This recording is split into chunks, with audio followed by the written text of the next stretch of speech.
Abraham గారు చెప్పిన వర్తమానము ద్వారమునకు తాళపు చెవి అనే వర్తమానమును చదువుకుందాము. ఆలయమునొద్దకు తిరిగి వచ్చుట ఒక భాగ్యము. నేను అనుకోకుండా కొద్దిగా వచ్చినట్లున్నది. ఇది ప్రభురాత్రి భోజనపు రాత్రి అని నేనెరుగుదును. నేను ఎక్కడున్నా గాని ప్రభురాత్రి భోజనమునకు ఇష్టపడి వచ్చెదను. క్రైస్తవులందరూ ప్రభురాత్రి భోజనమునకు హాజరు కావాలనని కోరుచున్నాను. ఎందుకనగా మీరు తినని ఎడల మీతో నాకు పాలు లేదని ఆయన చెప్పెను. కావున ఆలయములోనికి వచ్చుట ఎల్లప్పుడూ మహాభాగ్యమే. ఈ రాత్రి తన గొంతు కొద్దిగా బొంగురుపోయినదని నెవిల్ సోదరుడు చెప్పెను. నేను జనులతో మాట్లాడవలెనని కోరియున్నాను. అలాగు చేయుటకు నేనెంతో ఇష్టపడుచున్నాను. నేను ప్రకటించుటకును కోరుచున్నాను.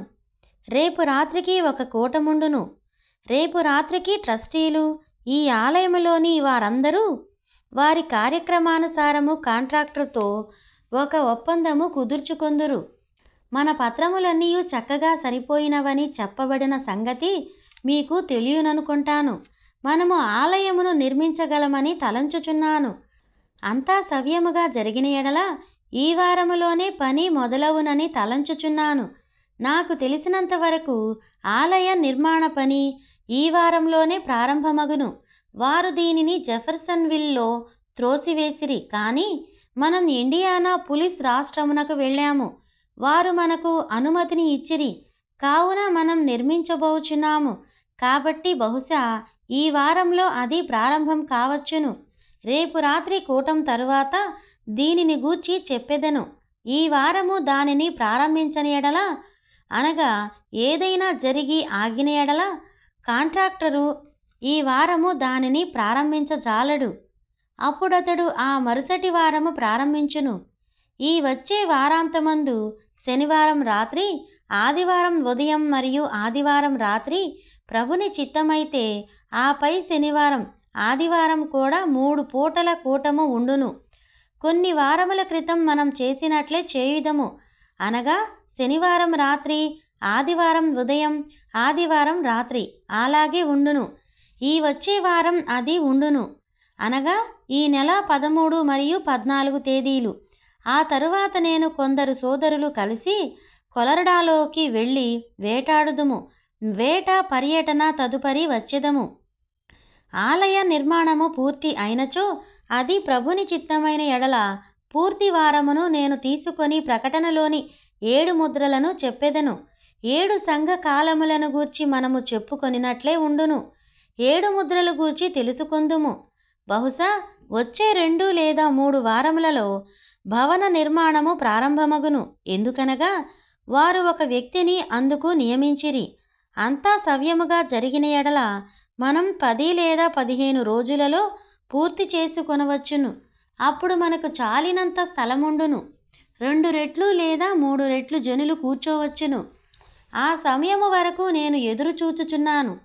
గత శనివారం మరియు ఆదివారం ఎంత భయంకరంగా ఉన్నదో మీరెరుగుదురు. మధ్యాహ్నం 2 గంటలకు జనులు నిలబడి ఉండిరి. ఎందుకనగా ఆలయం నిండిపోయినది. అసలు తలుపులు తెరవక ముందే జనులు గుమికూడిరి. ఆ మరుసటి ఉదయం 5 గంటలకు మా ఇంటి ప్రక్కనే ఉన్న ఒక నర్సు అక్కడికి వచ్చినది. ఆమె ఇట్లు చెప్పినది: ఉదయం 5 గంటలకే జనులు క్రిక్కిరిసిపోయిరి. కావున ఇక జనులు వచ్చుటకు వీలులేదు. చాలామంది నిరుత్సాహముతో వెనక్కు వెళ్ళిపోయిరి.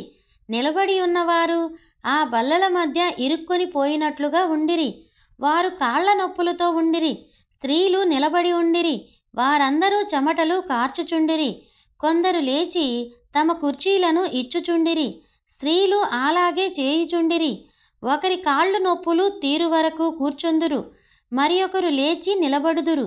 ఆ విధముగా ప్రతి ఒక్కరూ బాధను పంచుకొని ఉండిరి. చూడండి, అది చాలా బాధాకరమగు విషయము. తల్లులు కొందరు తమ చిన్నపిల్లలను, వ్యాధిగ్రస్తులను ఎత్తుకొని నిలబడి ఉండిరి. అది విచారకరము.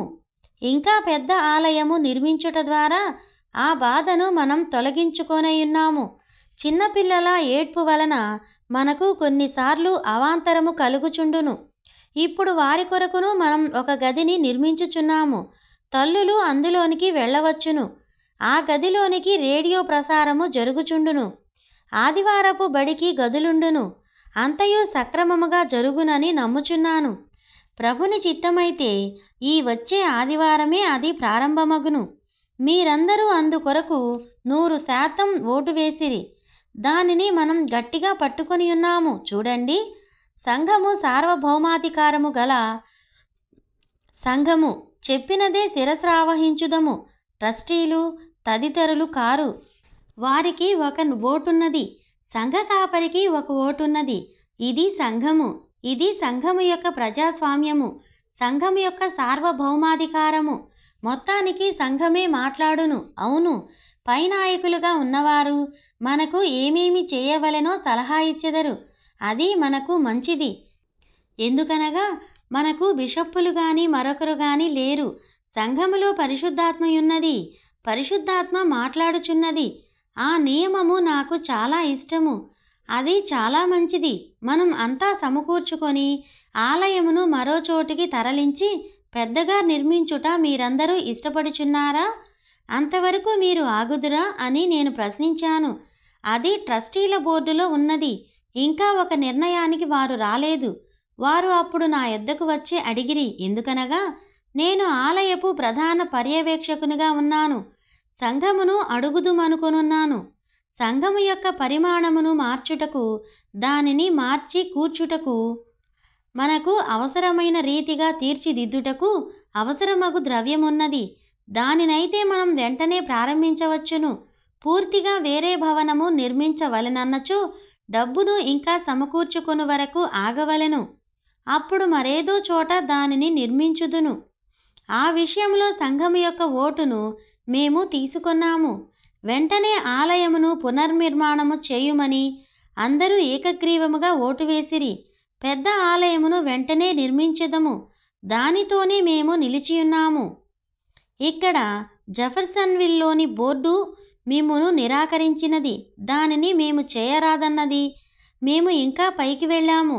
ఇండియానా పోలీస్కి వెళ్ళి దాని మీద అనుమతి తెచ్చాము. వారు మా పనిని కొనసాగించమని చెప్పిరి. మాకు సక్రమముగా దానిని నిర్మించు అవకాశము కలిగినది. కాబట్టి ఇప్పుడు ఈ పట్టణము మమ్మును ఆటంకపరచజాలదు. ఎందుకనగా రాష్ట్రము యొక్క అనుమతి దొరికినది. మాకు అనుమతి దొరికినది. కాంట్రాక్టర్ చేతిలో ఇప్పుడు ఆ అనుమతి పత్రమున్నది. కావున వారు ఏ సమయములోనైనా దానిని ఆరంభించుటకు సిద్ధముగా ఉన్నారు. వచ్చే వారం గనుక పని ప్రారంభించుదనని కాంట్రాక్టు చెప్పినచో నేను కూటములను రద్దు చేయుదును. 7 ముద్రల గూర్చి చెప్పుకుని వరకు ఆగుదుము. వచ్చే వారం గాని కాంట్రాక్టరు పనిని ప్రారంభించినచో ఆ మరుసటి శనివారం ఆదివారం కూడా కూటములుండును. ఆ తరువాత నేను వెళ్ళుదును. ఈ ఆదివారమే నేను దీనిని చెప్పవలెను. ఎందుకనగా ఈ రాత్రి ప్రభురాత్రి భోజనము కార్యక్రమమున్నది. కావున ఈ ఆదివారము దానిని రద్దు చేసుకున్నాము. ఎందుకనగా అంత పెద్ద జన సమూహం ఉన్నప్పుడు ప్రశాంతంగా ప్రభురాత్రి భోజన కార్యక్రమము జరగదు. మనకు పెద్ద ఆలయమున్న ఎడల సాధ్యమగును. మనకు అధ్యక్షుడు రానయ్యున్నాడు. నా భావమును మీరు గమనించియుందురు. కొంతకాలం క్రితం హికర్సన్ కుటుంబమునకు అది ఇవ్వబడినది.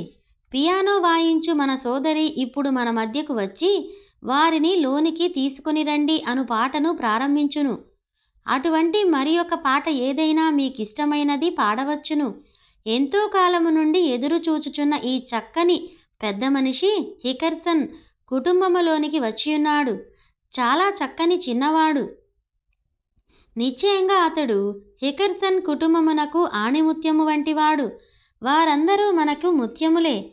వారిని మనం ప్రేమించుచున్నాము. వారు నిజంగా మన సోదరులయ్యున్నారు. వారి కుటుంబములో జన్మించిన ఆ చిన్నవానిని బట్టి వందనములు మనమందరము చెల్లించుచున్నాము. అది నిజంగా కుటుంబములో గొప్ప మార్పు తీసుకొని వచ్చినది. తల్లిదండ్రులు ఆ బాలుని ఇప్పుడు ప్రతిష్ట కొరకై తీసుకొని వచ్చెదరు. ఆయన యొద్దకు వారు పిల్లలను తీసుకొని రాగా ఆయన వారి మీద చేతులుంచి ఆశీర్వదించెను అని వాక్యములో చూచెదము. చిన్నపిల్లల బాప్తిస్మమును నమ్ము ప్రజలు కొందరు ఈ ప్రపంచములో ఉన్నారు. వారు ఈ చిన్న పిల్లలను తీసుకొని చిలకరించుచున్నారు. అది బాప్తిస్మము కాదు. పెద్దలకెవరికిని ఆ విధంగా చిలకరించినట్లు బైబిలులో ఎన్నడూనూ లేదు. పిల్లలకు మాత్రమే ప్రతిష్ఠ చేసిరి. బాప్తిస్మమనున్నది ఒక ఒప్పుదల, లోపల ఒక కృపాకార్యము జరిగినదని సూచించుటకై ఉన్నది. చిన్నపిల్లలకు పాపము యొక్క ఎరుక లేదు. యేసు శిలువ యొద్ద చనిపోయినప్పుడు లోక పాపమును తీసుకొని వెళ్ళి చనిపోయెను. పిల్లవాడు మనుష్యునిగా పెరిగినప్పుడు అది లెక్కకు వచ్చును. ఈ లోకములో పుట్టిన శిశువుకు పాపము లేదు, వారి యొక్క స్వంత పాపము లేదు.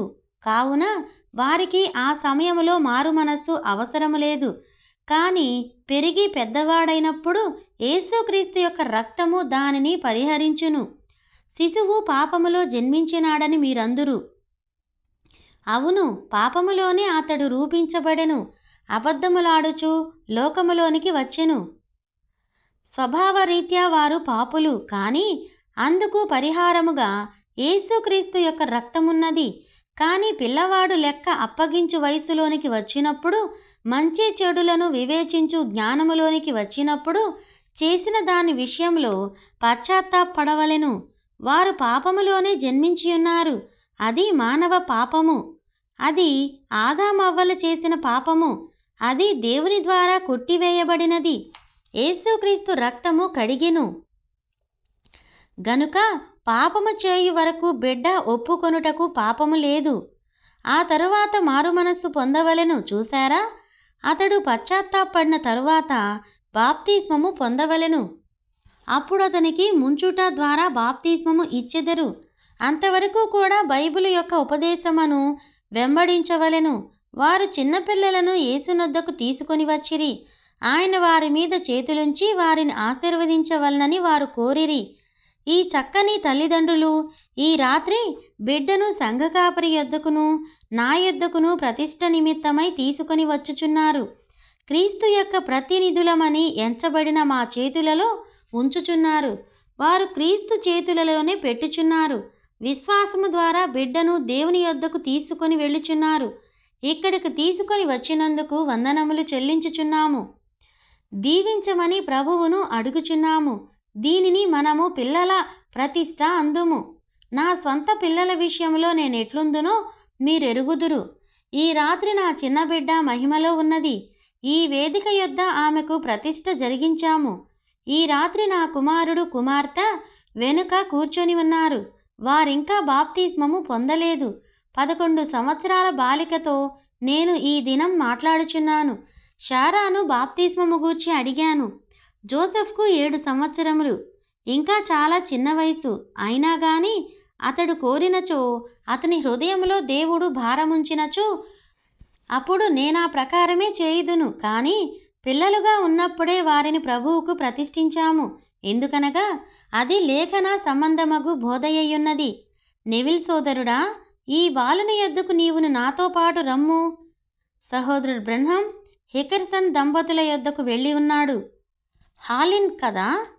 అతడేనా హాలిన్? అవును, హాలిన్ జూనియర్. స్టీఫెన్ హాలిన్ చాలా మంచిది. అతడు నిద్రపోవచ్చున్నాడని తలంచాను. ఏమి జరిగినా గాని హికర్సన్ యొక్క స్వభావము అదే. ఒకరోజు నేను అతనిని చూచి అధ్యక్షుడు అన్నాను. అయితే అదింకా అతనికి చాలా చిన్న బిరుదే. చూడండి, అధ్యక్షుడని నేను పిలిచాను. మీరెట్లున్నారు?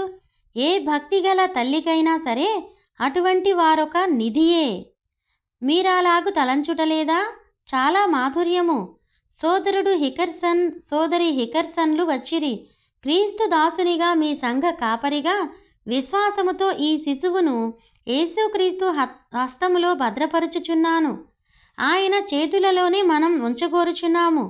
శిశువును చేతులలో ఎత్తుకొని నేను మరియు సంఘ కాపరి నిలబడి ఉండగా మన శిరములు వంచుదము.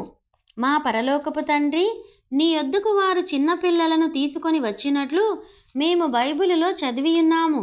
నీవు వారి మీద చేతులుంచి ఆశీర్వదించి ఉన్నావు. ప్రభువా, వారు నిజంగా ఆశీర్వదించబడిరి. నీ మాదిరిని నీవు చేసిన పనులను మేమనుసరించుచున్నాము. ప్రభువా, మేము నిశితంగా వీటిని పరీక్షించుచున్నాము. బైబిలు చదివి నీవు చేసిన మాదిరిని మేమనుసరించుచున్నాము. ఈ తల్లిదండ్రులు అనగా హికర్సన్ దంపతులు మా ఆలయములోని ప్రియ శిష్యులు ఈ చిన్న బిడ్డను తీసుకొని వచ్చి ఉన్నారు. మాకు చిన్న ఆనందమును తెచ్చి ఉన్నారు. వారి చేతికి నీవు అప్పగించి ఉన్నావు ప్రభువా. నీ యొద్ద నుండి ఇది వచ్చెను. నీవే వీరికి ఈ బిడ్డను అనుగ్రహించావు. దీనిని మీకే తిరిగి వారు ఇచ్చుటకు వచ్చి ఉన్నారు. ఈ చిన్న జీవమును నీ సేవ కొరకు సమర్పించుచున్నారు. నీవు ఈ బిడ్డను ఆశీర్వదించుమనియు దీర్ఘ జీవితమును దయచేయమనియు ప్రార్థించుచున్నాను. వీలైతే ప్రభుని యొక్క రాకడ చూచు వరకు ఈ బిడ్డ జీవించునుగాక.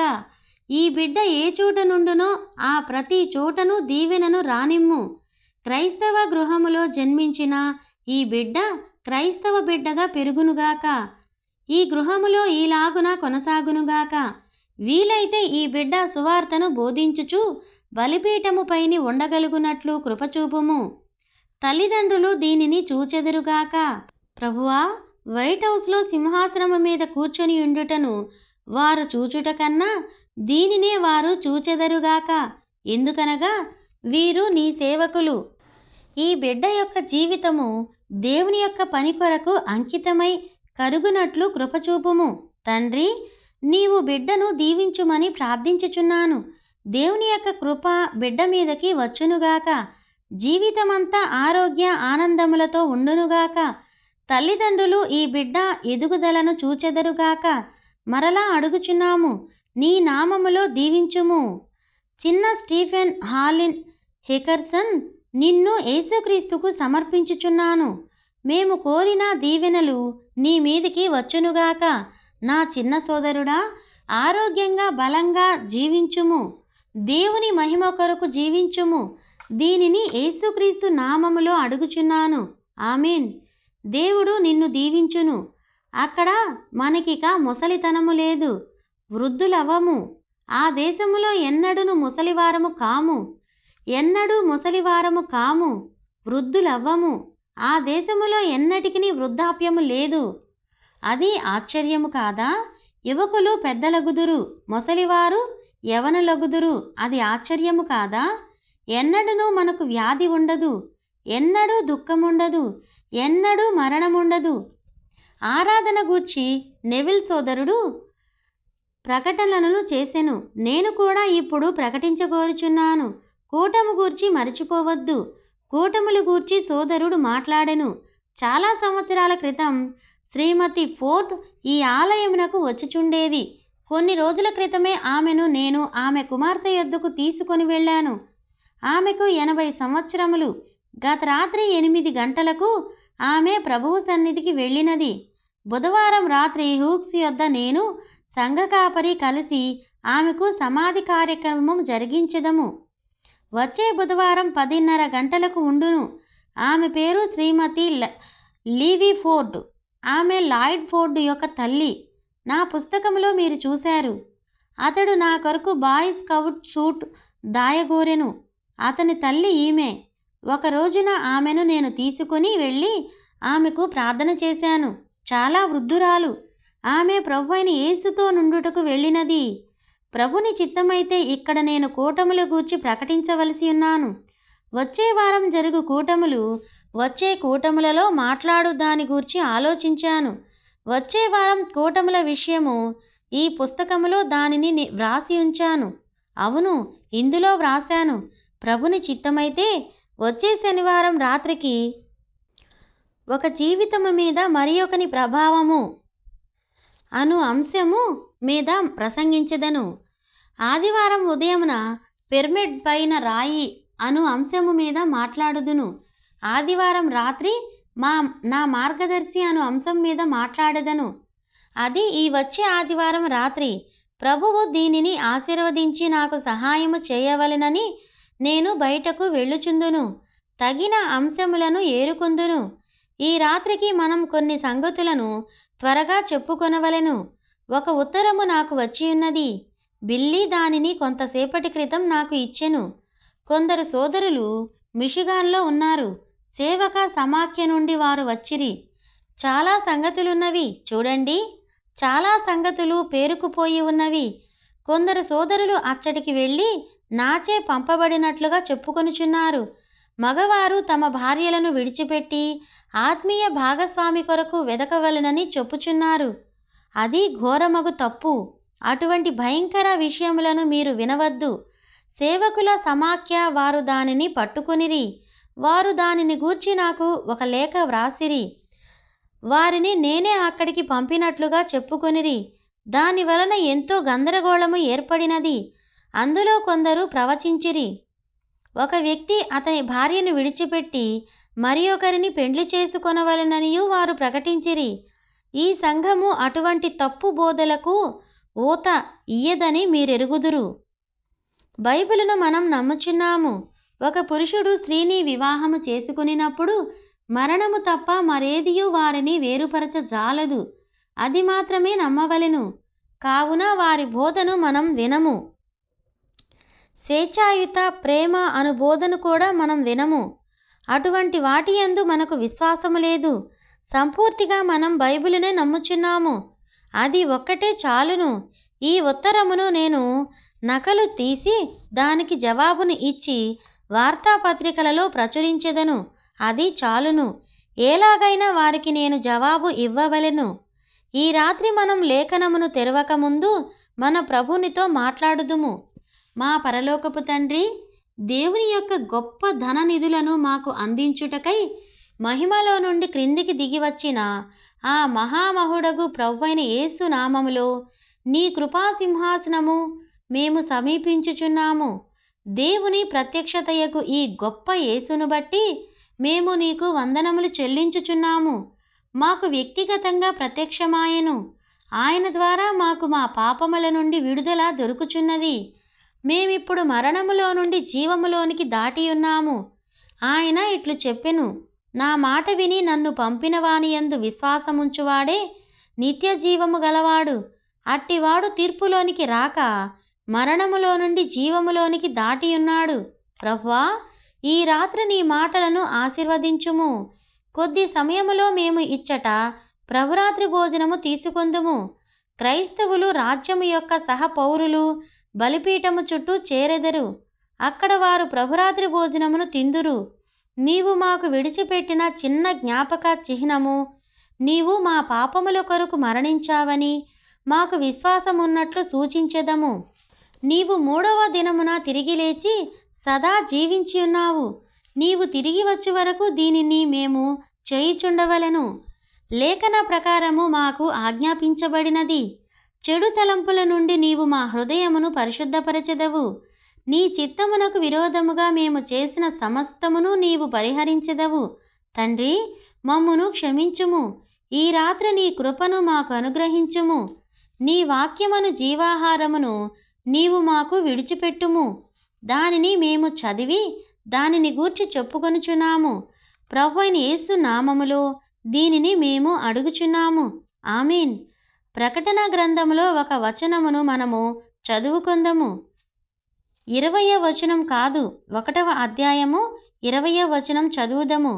20వ అధ్యాయము 1వ వచనము. మరియు పెద్ద సంకెళ్లను చేతపట్టుకొని అగాధము యొక్క తాళపు చెవి గల ఒక దేవదూత పరలోకము నుండి దిగివచ్చుట చూచితిని. దీని నుండి ఒక అంశమును నేను తీసుకొని కోరుచున్నాను. దాని మీద 25 నిమిషములు మాట్లాడదను.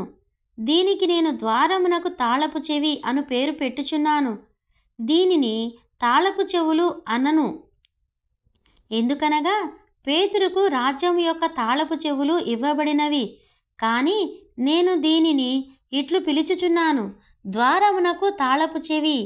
ఇది అయిపోయిన వెంటనే నేను ప్రభురాత్రి భోజనము గూర్చి కొన్ని మాటలు చెప్పెదను. రాత్రికి దానిని తీసుకొందుము.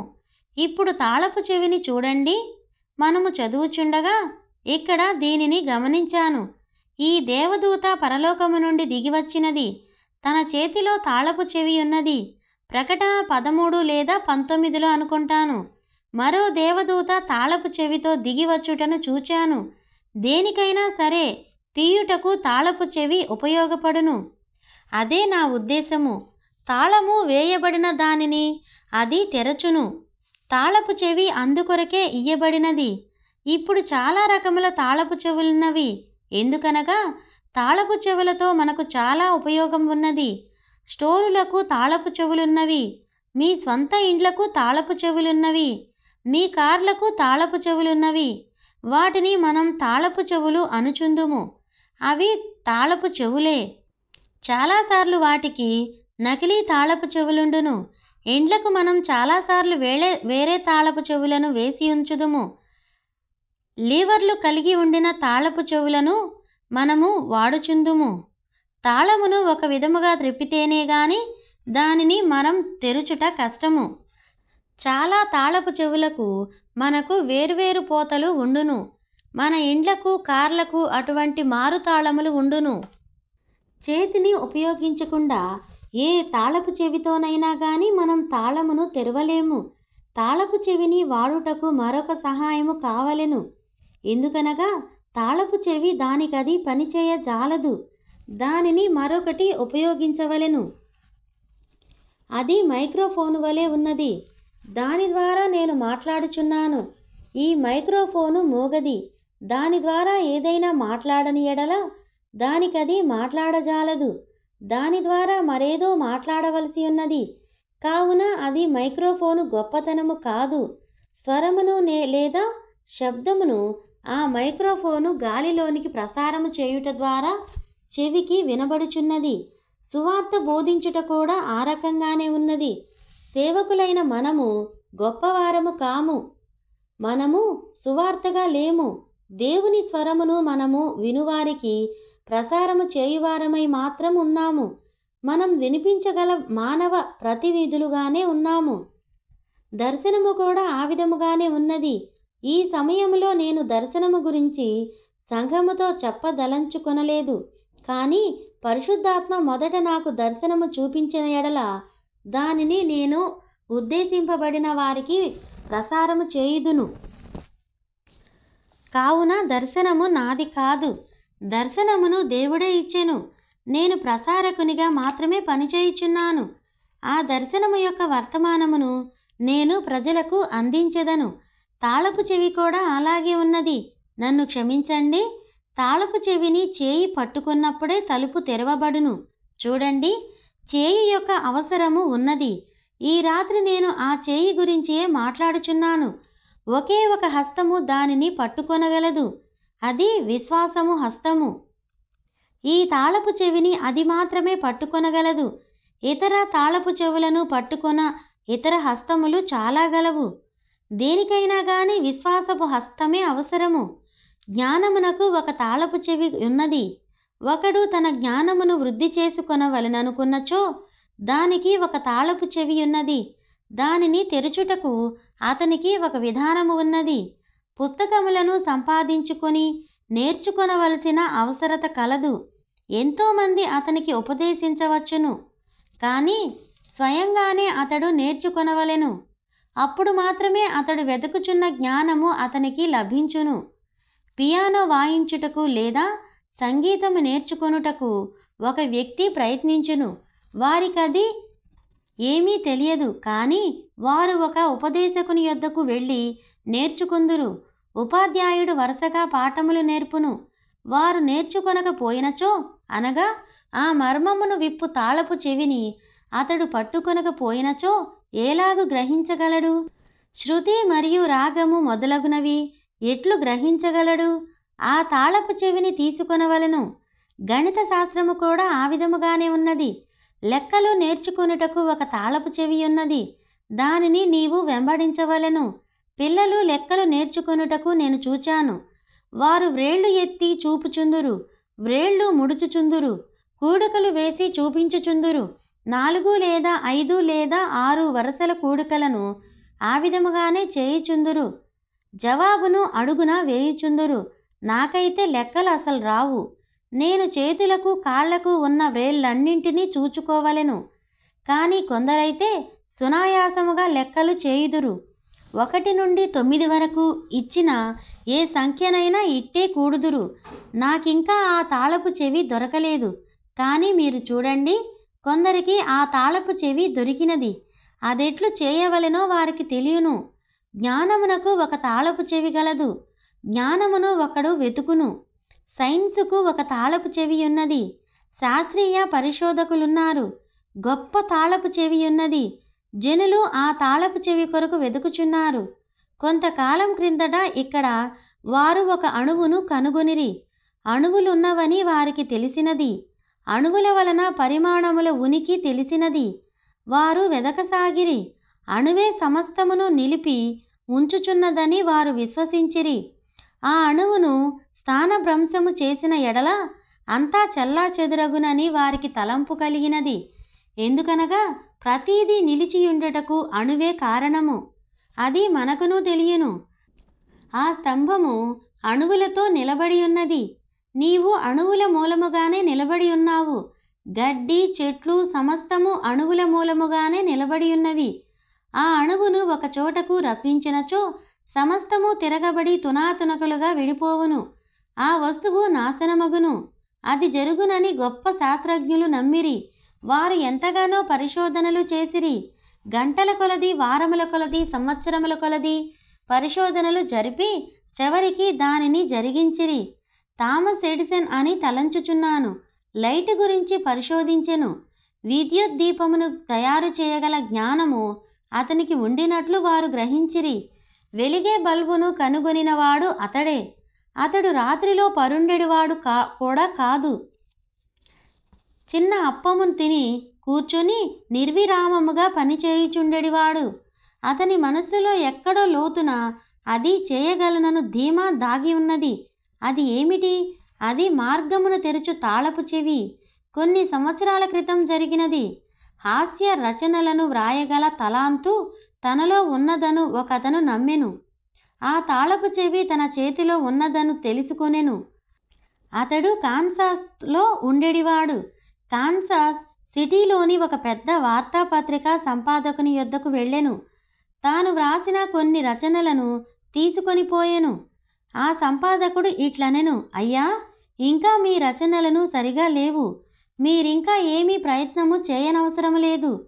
మీకది సాధ్యము కాదు. అయినా గాని అతడు ఆ మాటలు లెక్క చేయలేదు. ఎందుకనగా ఆ తలాంతు తనలో ఉన్నదని ఎరుగును. అతడు మరలా దానిని ప్రయత్నించసాగెను. కానీ అతడు తిరస్కరించుచుండెను. చివరకు అతడు మరొక స్థలమునకు వెళ్ళెను. వారు కూడా అతనిని తిరస్కరించిరి. రచనలు బాగోలేవని త్రోసివేయుచుండిరి. అయినను అతనిలో ఒక నమ్మకమున్నది. దానిని చేయగలమని విశ్వసించెను. అతనికి ఆ విధంగానే అది దొరికినది. చివరికి అతనికి చిన్న పని దొరికినది. కొద్దిపాటి రచనలను చేయవలసి వచ్చెను. ఒక సంఘము యొక్క పత్రికకు సంపాదకీయము లేదా మరేదో వ్రాయు పనిని ఇచ్చిరి. సంఘ పత్రికకు చిన్న హాస్య రచన చేయవలసి వచ్చెను. అతడు అద్దెకు చిన్న గదిని తీసుకొనెను. అందులో ఎలుకలుండెడివి. ఎలుకలు, సుంచులు ఆ గదిలో నిత్యము పరుండెడివి. పేపర్లు తినివేస్తూ ఉండేవి. చివరకతడు ఒక చిన్న ఎలుక యొక్క వింతను కనుగొనెను. మిక్కీ మౌస్ గాథ అక్కడే జన్మించెను. అప్పుడతడు మల్టీ మిలియనీర్ వాల్ట్ డిస్నీ. ఎందువలన? అతని హస్తములో అది ఉన్నదని ఎరిగి ఉండెను. దానిని చేయగలనని తలంచెను. ప్రతి గొప్ప కార్యము కూడా అలాగే నెరవేరినది. తమ హస్తములలో ఏదో ఉన్నదని స్త్రీలు, పురుషులు కొందరు గ్రహించిరి. దానిని చేయగలమని గ్రహించిరి. దేశములో పోలియో వ్యాపించినది. మనమందరము దానికి విరుగుడుగా మందు తీసుకొనవలనని శాసనమైనది. నిన్న నేను కారు నడుపుకొని వచ్చుచుండగా ఒక వైద్యునితో ముచ్చటించుచున్నాను. అతడు లూయిస్విల్ డాక్టరు. అతడిట్లు చెప్పెను, కొన్ని సంవత్సరాల క్రితం లూయిస్విల్ను ఆ వ్యాధి తాకినది. నేను నిలబడిన చోట మీరు నిలబడినప్పుడే అది మీకు అర్థమగును. ఒకేసారి 57 ఊపిరినిచ్చు యంత్రములు పనిచేయుచుండెను. స్త్రీలు, పురుషులు, బాలురు, బాలికలు పోలియోతో చచ్చుబడిపోవచుండిరి. దానికి ఏమీ విరుగుడు లేదు. అట్టిది మరెన్నడూ నేను చూడగోరను. ఇంత కీడు కలిగించు పోలియో అను వ్యాధి ఉన్నప్పుడు దానిని నిరోధించు విరుగుడు కూడా ఉండునని సైన్సు తలంచినది. వారు పోరాడిరి. వారు బూట్లు ధరించి వీధుల్లో నిలబడిరి. అగ్నిమాపక బృందము వారు టోపీలు ధరించి గస్తీ తిరిగిరి. వారు అన్ని రకములుగా ప్రయత్నములు సలిపిరి. స్వేచ్ఛ యొక్క ద్వారమును తెరచుటకు వారు ఎంతో శ్రమించిరి. చివరకు సాక్ అను ఒక క్రైస్తవ పెద్ద మనిషి ఈ వ్యాక్సిన్ను కనుగొనెను. ఎందువలన? ఒక కీడు ఆవరించియున్నది, ఒక చెడు వచ్చి చంపుచున్నది. మానవునికి మరలా స్వాతంత్ర్యం ఇవ్వగల ఒక తాళపు చెవి ఎక్కడో ఉన్నది అని గ్రహించిరి. వ్యాక్సిన్ బహుగా పనిచేసినది. తాళపు చెవి ఎంతగా పనిచేయునో చూడండి. వ్యాక్సిన్ కనుగొనబడినది. ఈ వ్యాక్సిన్ ద్వారా ఇప్పుడు పోలియో అణచివేయబడినది. ఎందుకనగా వారు నిర్విరామంగా ప్రయత్నములు చేసిరి. ఆ తాళపు చెవి ఎక్కడో పడి ఉన్నది. దాని నుండి ఏదో వచ్చునని వారెరిగియుండి దానిని కనుగొనుటకు తీర్మానించుకొనిరి. పోలియో, డిప్తీరియా, మసూచి, ఎల్లో ఫీవర్, ధనుర్వాదము, లాక్ జూ మొదలగు చాలా భయంకర వ్యాధులు కలవు. వాటిని నిరోధించు మందును కనుగొనుటకు వారు దివారాత్రులు పోరాటము జరుపుచున్నారు. దానికి ఒక విరుగుడును తుదకు వారు కనుగొనిరి. ఆ వ్యాధి చెడ్డది, హంతకురాలు. పాపపు ఇంటిలో లేదా చెరసాలలో ఉన్న మనిషికి రక్షణ తాళపు చెవి మరెంత అవసరమో చూడండి. దాని నుండి మానవునికి విముక్తి కలిగించు తాళపు చెవి ఒకటి ఉన్నది. తాళపు చెవి ద్వారా తాళము తెరవబడును. ఒక నిధి ఉన్నది. దాన్ని తెరుచు తాళపు చెవి కావలెను. యోగ్యమైనది ఒకటి కావలెను. లేని ఎడల దానికి తాళమే వేయరు. యోగ్యమైనది లోపట లేని ఎడల ఎవరూ తాళము వేయరు. ఏమీ లేని దానికి తాళము వేయరు. యోగ్యమైన దానికి తాళము వేయరు. కావున తాళపు చెవి ఎల్లప్పుడూ ఒక యోగ్యమైన దానిని తెరచును. తాళపు చెవి అందుకొరకే ఉపయోగపడును. యోగ్యమైన దానిని బయట పెట్టుటకు దానిని వాడెదరు. ఇప్పుడు మనం యోహాను 10వ అధ్యాయములో యేసు చెప్పిన దానిని చదువుదాము. గొర్రెలు పోవు ద్వారమును నేనే ద్వారమును. ఒక ద్వారము కాదు, ఒకే ద్వారము. అదే ద్వారము. నేనే మార్గమును, ఒకే మార్గము. నేనే మార్గమును, సత్యమును, జీవమై ఉన్నాను. నా ద్వారానే తప్ప ఎవడునూ తండ్రి యొద్దకు రాడు. గొర్రెలు పోవు ద్వారము నేనే. నాకు ముందు వచ్చిన వారందరూ శత్రువులే, దొంగలను, దోచుకుని వారునై ఉన్నారు. గొర్రెలు పోవు ద్వారము ఆయనే, రక్షణ ద్వారము ఆయనే. యేసుక్రీస్తు నామము ద్వారా తప్ప మరే ఇతర నామము వలనను రక్షణ కలగదు. ఏ సంఘము, ఏ శాఖ, ఏ ఆచారము, ఏ సిద్ధాంతము నిన్ను రక్షించదు. యేసునామము ద్వారానే నీవు రక్షింపబడుదువు. అది మాత్రమే తాళపు చెవి. అందులో ఒక దానిని పేతురు పెంతెకోస్తు దినమున వాడననుటలో ఆశ్చర్యము లేదు. ఆ ద్వారము లోనికి ఎట్లు ప్రవేశింపవలెనో వారు తెలుసుకొనుచున్నారు. అతడు తాళపు చెవిని వాడుకొనెను. ఒకే ఒక తాళపు చెవి గలదు. ఎందుకనగా ఒకే ఒక ద్వారమున్నది. నేనే ద్వారమును. దాని యొక్క తాళపు చెవి పేతురుకు దొరికెను. అతడిట్లు పలికెను, ప్రతివాడును మారు మనస్సు పొంది పాపక్షమాపణ నిమిత్తము యేసుక్రీస్తు నామములో బాప్తిస్మము పొందవలెను. అప్పుడు మీరు దేవుని ధననిధులను పొందెదరు. అదే ద్వారమునకు తాళపు చెవి. యేసే ఆ ద్వారము.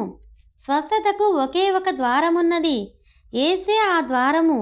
సమాధానమునకు ఒకే ఒక ద్వారమున్నది. నా సమాధానమునే మీకిచ్చుచున్నాను. నిజమైన సమాధానమునకు ఆయన మాత్రమే ద్వారమై ఉన్నాడు. నీకు సమాధానమున్నదని నీవు తలంచవచ్చును. నీవు బాగా డబ్బును కూడబెట్టి నీ ఇంటిని కొనుక్కోవచ్చును. నీవు డబ్బు కూడబెట్టి నీ పిల్లలకు బట్టలు కుట్టించవచ్చును. తినుటకు ఆహారమును సమకూర్చవచ్చును. జనుల మధ్య నీకు ఎంతో పేరు ప్రతిష్టలు ఉండవచ్చును. కానీ నీవు చెప్పులు విడిచి రాత్రి పడకకు వెళ్లే ముందు ఒకటి మాత్రమే శాంతిని ఇవ్వగలదు. ఆ రాత్రి నీవు చనిపోవుట జరిగినచో ఒకే ఒక సమాధానమున్నది. యేసే ఆ సమాధానము. ఆయనే మన యొక్క శాంతి. ఆయనే మన స్వస్థత. నేనే నీ దేవుడను, యెహోవాను. నీ వ్యాధులన్నీయు స్వస్థపరచెదను. పరలోకమునకు ద్వారము ఆయనే. మరే ఇతర ద్వారము లేదు. మరే ఇతర మార్గము గాని లేదు. యేసుక్రీస్తు ద్వారానే పరలోకమునకు ఆయనే ద్వారము. వీటన్నింటికీ మార్గము యేసే. ఆ ద్వారమును తెరుచు తాళపు చెవి విశ్వాసమే. దేవుని యొక్క వాగ్దానములన్నింటికీ ద్వారము యేసే.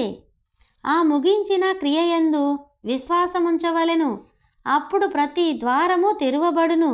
లోపట గల ధననిధి బయటపడును. దేవుని యొక్క రాజ్యము తెరవబడను, దానిని చూచారా? ఆయన చేసిన ప్రతి వాగ్దానమును నెరవేర్చు తాళపు చెవి విశ్వాసమే. విశ్వాసపు తాళపు చెవి దానిని చేయును. ఆయన చేసి ముగించిన క్రియయందు విశ్వాసముంచవలెను. ఆ తాళపు చెవి గూర్చియే మనం మాట్లాడుకొనుచున్నాము. ఇప్పుడు హెబ్రీ 11వ అధ్యాయము చాలా భాగములను వ్రాసి ఉంచాను. విశ్వాస వీరులున్నారు. అదే ద్వారము యొక్క తాళపు చెవి. సింహముల నోళ్లను మూసినది. ఆ విశ్వాసపు తాళపు చెవి చెరసాలను తెరిచినది. ఆ విశ్వాస తాళపు చెవి అగ్నిగుండములను చల్లార్చినది. ఖడ్గములను తప్పించుకొనినది. చనిపోయిన వారిని తిరిగి లేపినది. సజీవుడగు దేవుని యందు విశ్వాసమున్నది. విశ్వాసపు తాళపు చెవిని తమ చేతిలో పట్టుకుని స్త్రీ పురుషులు దేవుడు చేసిన ప్రతి వాగ్దానమును పొందగలరు. నీకు ఆ తాళపు చెవి లేని ఎడల ఎన్నడూనూ దానిని తెరవలేవు. దానిని నీవు ఎంత త్రోసినా అది నీకు తెరవబడదు. సరిగ్గా తయారు చేయబడిన ఏ తాళపు చెవికైనా గాని ఒక క్రమ రూపముండును. ఆ తాళమునకు లోపట లీవర్లుండును. ప్రత్యేకముగా తయారు చేయబడిన తాళపు చెవి మాత్రమే దానిని నెట్టగలవు. చిన్న లీవరు గాని పొరపాటుగా పడిన ఎడల మొత్తం తాళమంతా గందరగోళమగును. అందువలనే నేను సంపూర్ణ సువార్తను నమ్ముచున్నాను. దేవుని ప్రతి వాక్యమును నమ్ముచున్నాను. దేవుని యొక్క శక్తిని అది తెరచును. అందువలన ప్రజలకు దీవెనలు వచ్చును. దానిని తెరచు తాళపు చెవి అదియే. ఆ గొప్ప యోధులను, బైబిలు నందలి మహాప్రవక్తలు, భక్తులను చూడండి. వారికి ఆ తాళపు చెవియున్నది. ఆ కారణము చేతనే వారు సింహముల యొక్క నోళ్లను మూయగలిగిరి, అగ్నిని ఆర్పగలిగిరి, ఖడ్గమును తప్పించుకొనగలిగిరి, చనిపోయిన వారిని మరలా బ్రతికించుకొనగలిగిరి, ఎన్నో రకముల అద్భుతములను చేయగలిగిరి. ఎందుకనగా వారు ఆ తాళపు చెవిని పట్టుకొనగలిగిరి. దాని యొక్క క్రియలు వారెరుగుదురు. ఎందుకనగా అది లేఖన పూర్వకముగా జన్మించిన తాళపు చెవి. ఆచారమును తాళపు చెవిని పట్టుకొని ఉన్నవారు ఏమి చేయగలరో నాకు తెలియటలేదు. నా సంఘము పలికినదే వేదవాక్కని వారనవచ్చును. దానిని గూర్చి నాకు తెలియలేదు. బైబిలు ఒక విషయమును బోధించుచున్నది. నా చేతిలో నేను విశ్వాసపు తాళపు చెవిని పట్టుకొని ఉన్నాను. నా హృదయములో అది ఉన్నది. అది దేవుని వాక్యము. అది అగ్ని జ్వాలలను ఆర్పును, రోగులను స్వస్థపరచును, నశించిన వారికి రక్షణను అది ఇచ్చును. నేను ద్వారమునొద్దకు వచ్చియున్నాను. అంతా ఆయన నామములోనే జరుగును. మీరు క్రియలోనూ మాటలోనూ ఏది చేసినా గాని సమస్తము ఆయన నామము కొరకే చేయుడి. విశ్వాసమే నీ యొక్క తాళపు చెవి అని ఎరుగుము. అది లేఖన రీత్యా తయారు కాబడిన తాళపు చెవి. అది ఆచారపు తాళపు చెవి అయినచో, శాఖకు చెందిన తాళపు చెవి అయినచో అదేమి చేయునో నేనెరుగను.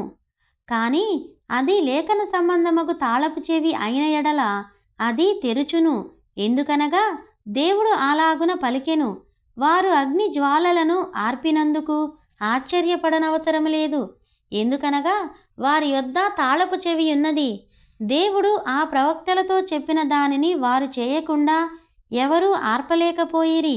ఆయన ఒకప్పుడు నాకు చేసిన విధంగా వారికి చేయనవసరము లేకపోయినను, వెళ్ళి దీనిని చేయుమని పదే పదే నొక్కి చెప్పనవసరము లేనే లేదు.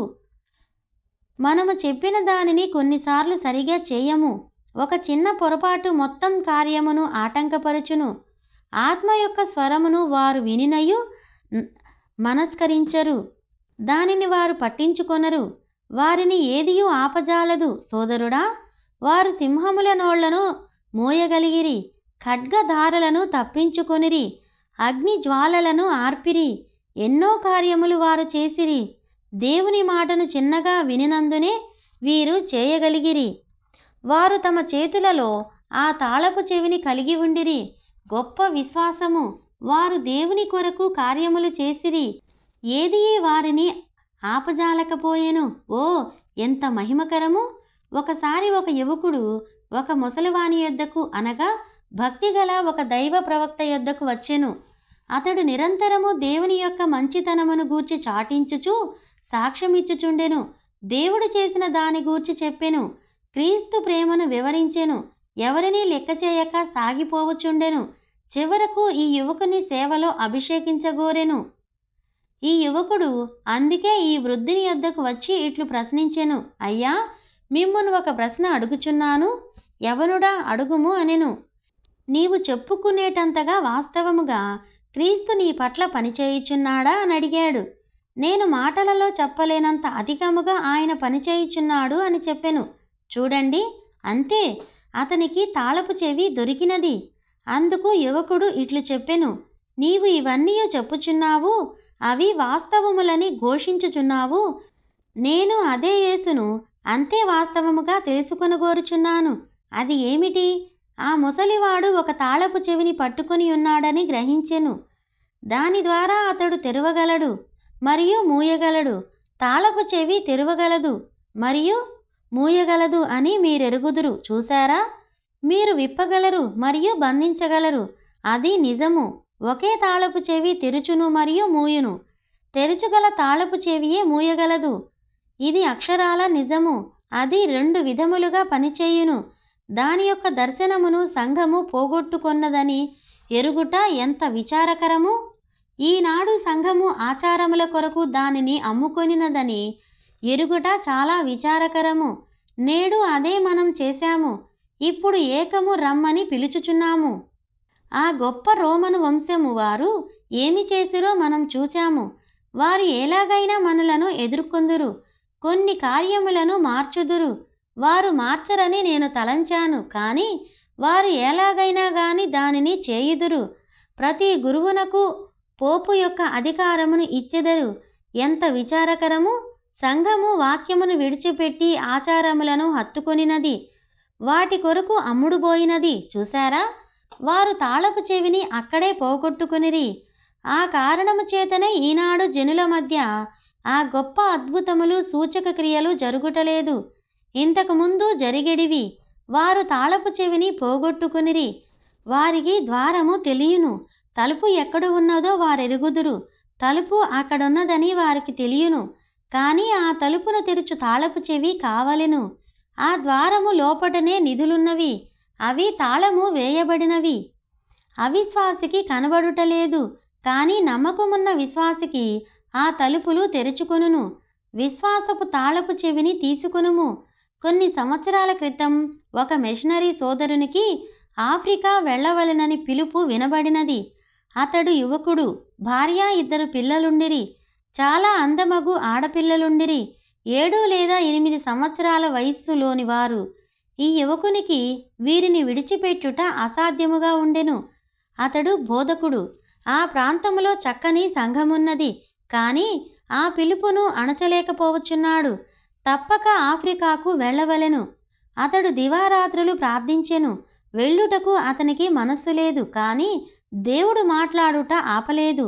తప్పక వెళ్ళవలెనని చెప్పుచుండెను. చివరకు అతడు ఎచ్చటికి వెళ్ళవలెనో నిర్ణయించుకొను స్థాయికి వచ్చెను. కావున అతడు తన సంఘము యొక్క మిషన్ బోర్డు యొద్దకు వచ్చెను. వారితో ఇట్లనెను, రోడీషియాలోని అరణ్యములోనికి మిషనరీగా దేవుడు నన్ను పిలుచుచున్నాడు. ఆ అరణ్యములలో జీవించు వారికి మలేరియా, విషజ్వరము, ఎండ వలన వ్యాధులు, కుష్ఠరోగము, ఇంకా ఆయా అడవి వ్యాధులు వచ్చుచుండెను. అచ్చటికి అతడు వెళ్ళవలెను. మిగిలిన జీవితమంతా అక్కడే అతడు గడపవలెను. తన ఇంటిని అమ్మివేసెను, తనకున్నదంతయు అమ్ముకొనెను. మిషను బోర్డు అతనిని పరీక్షించగోరెను. వారిట్లు అతనిని ప్రశ్నించిరి, ఇప్పుడు నీవు నిశ్చయముగా వెళ్ళుదువా? తప్పకుండా అన్నాడు. వారతనికి ఇలాగున చెప్పిరి, అయ్యా, ఈ విషయంలో నీవు ఆలోచించుకొనుము. నీకు అందమగు 2 ఆడపిల్లలున్నారు, చక్కని భార్య ఉన్నది. కావున అసలు నీవు ముందు వెళ్ళి అక్కడ ఎట్లున్నదో చూచి రమ్ము. కాదు, ప్రభువు నాకు చెప్పెను, అది వాస్తవము. ప్రభువు నన్ను పిలిచెను. నా గృహమును విడిచిపెట్టుటకు నేను ఇష్టపడలేదు. నా సంఘమును, నా జనులను విడిచిపెట్టుటకు ఇష్టపడలేదు. కానీ ఆ అరణ్యములోనికి వెళ్ళమని ప్రభువు కోరుచున్నాడు, నన్ను పిలిచియున్నాడు అనెను. వారిట్లనిరి, అయ్యా, నీ చిన్న కుమార్తెలకు విషజ్వరము వచ్చి 1 రాత్రిలోనే చనిపోవచ్చును. ఆ విధంగా చనిపోయిన వారి జాబితా మా యొద్ద ఉన్నది. అంత భయంకరమగు వ్యాధులకు వారు గురి కావచ్చును. వాటికి మందు లేదు. చాలామంది పిల్లలు అలాగే మృతి చెందిరి. నీ అందమగు భార్యకు నీ చక్కని కుమార్తెలకు కుష్ఠరోగము వచ్చినదనుకొనుము. ఆ మండే సూర్యుని మీరు భరించలేరు. అటువంటి గొప్ప ప్రమాదభరితమగు స్థలమునకు మీ భార్యా పిల్లలను నీవు తీసుకొని వెళ్ళుటకు ఇష్టపడుదువా? ఆ యువకుడు మిషనరీ అచ్చట నిలబడి ఉండెను. అతని బుగ్గల మీద నుండి కన్నీరు కారుచుండెను. అతడు వారి వైపు తిరిగి ఇట్లనెను, సోదరులారా, దేవుని దర్శనము నాకున్నది. ఆయన నన్ను పిలిచెను. దేవుడు నన్ను ఆఫ్రికాకు పిలిచెను గనుక నా కుటుంబము, నా పిల్లలు ప్రపంచంలో మరే చోటనూ లేనంత క్షేమముగా ఆఫ్రికాలో ఉందురు. ఆమీన్. అది నిజము. అతనికి తాళపు చెవి ఉన్నది. విశ్వాసముతో అతడు మాట్లాడుచున్నాడు. ఎంత గొప్ప మాటలవి! దానిని మొదట నేను వినినప్పుడు నా గుండె గంతులు వేసినది. చూడండి, దేవుడు నన్ను ఆఫ్రికాకు పిలిచిన ఎడల అక్కడ కుష్ఠరోగమున్నా మరెన్ని రకముల వ్యాధులున్నా నా పిల్లలు, నా కుటుంబము భూమి మీద మరే ఇతర స్థలములోనూ ఉండనంత క్షేమముగా అచ్చట ఉందురు. చూడండి, అతని యొద్ద తాళపు చెవి ఉన్నది. అదే కావలెను. నీకు ఆ తాళపు చెవి వచ్చినప్పుడు నీకు భయముండదు, నీకు సందేహము రాదు, నీకు ప్రశ్న రాదు. దానిని గూర్చి ఎవరిని నీవు అడగవలసిన పని లేదు. నీకు ఖచ్చితముగా తెలియను. నీ చేతులలో అది ఉన్నది. ఏమి చేయవలెనో నీకు తెలియను. ఆమీన్. ఏమి జరుగునో నీకు తెలియను. ద్వారము తెరవబడినని నీవెరుగుదువు. నీవు లీవర్లు పరీక్షించి ఉన్నావు. అదే సరైనదని నీకు పూర్తిగా తెలియను. నీవు తాళపు చెవిని ఉపయోగించగానే తలుపు తెరుచుకొనునని ఎరుగుదువు. సంఘమునకు తాళపు చెవులుండని ఎడల చాలును. విశ్వాసపు తాళపు చెవిని సంఘము కలిగి ఉండవలెను. ఏ తలుపునైనా, ఏ వ్యాధినైనా, ఏ తెగులునైనా, ఏ రుగ్మతనైనా మనము నిరోధించగలము. ఈ తాళపు చెవి మనకుండిన ఎడల దానిని మనము తెరవగలము. ఇతనికి తన పిలుపు విషయంలో తాళపు చెవి ఉన్నది. వ్యక్తిగత సాక్ష్యమును మీరు వినవలెను. ఇప్పటికి 15 లేదా 17 సంవత్సరములైనది నాకు గుర్తున్నది. ఆ నది యొద్ద ప్రభువు నన్ను కలుసుకొనెను. అగ్ని స్తంభములో ఆయన దిగివచ్చెను. ఆ పటమును మీరు చూచి ఉన్నారు. ఆయన నాతో ఇలాగున చెప్పెను, నీవు ఈ వర్తమానమును ప్రపంచమంతటికి తీసుకొని పోవలెను. గ్రీన్స్ మిల్ యొద్ద ఆయన నాతో మాట్లాడినది నేను మరువజాలను. నేను వెళ్ళి సంఘ కాపరితో చెప్పాను.